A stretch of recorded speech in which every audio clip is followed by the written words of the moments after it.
Europe 1 matin. 6h, 9h, Jacques Seray.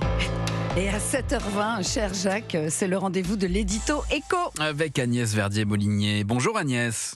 Bonjour Jacques, bonjour à tous. Tous les ans, au moment du vote du budget, on entend qu'on va faire des économies sur les dépenses publiques. Et oui, on l'entend, mais ça n'arrive pas en réalité. En 2016, avant que le président Emmanuel Macron n'arrive à la présidence de la République, les dépenses publiques étaient, selon l'INSEE, de 57,4% de la richesse nationale. Le déficit public était à l'époque de 3,8%. Un des engagements d'ailleurs du président était de dépenser moins pour pouvoir appliquer une vraie politique de l'offre 8 ans plus tard. Où en sommes-nous ? Nous avons clôturé 2024 avec 57,2% de dépenses publiques par rapport à la richesse nationale et nous allons finir 2025, devinez quoi ?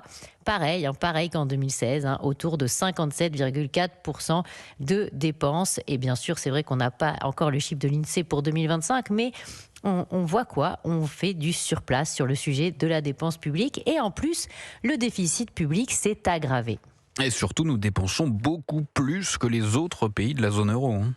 Exact, de l'ordre de 10 points de plus de dépenses publiques. Ça fait 250 milliards d'euros par an, c'est pas rien.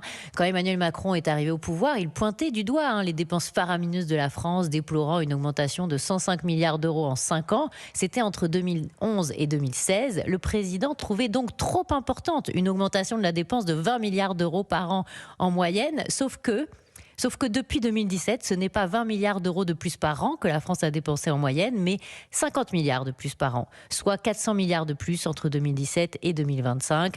Certains diront que nous avons dû affronter des crises, mais après les crises, les dépenses ont continué d'augmenter dans la même tendance depuis 2022. Mais on nous annonce qu'on dépensera moins en 2026.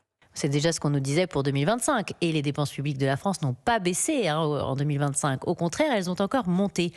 On ne pourra pas continuer sur ce niveau de dépenses avec l'accumulation de dettes publiques au bout du chemin pour la financer d'une part et d'autre part la fiscalité française qui est devenue insupportable, qui fait que le consentement à l'impôt s'érode de plus en plus. 78% des Français, selon le Conseil des prélèvements obligatoires, trouvent qu'il y a trop d'impôts en France.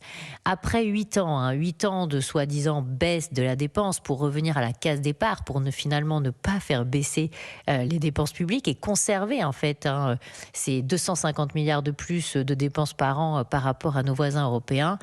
2026 devrait être l'année où on comprend enfin qu'il faut baisser les dépenses publiques de la France pour rebondir. L'édito éco signé Agnès Verdier et Molinier sur Europe 1. Merci Agnès.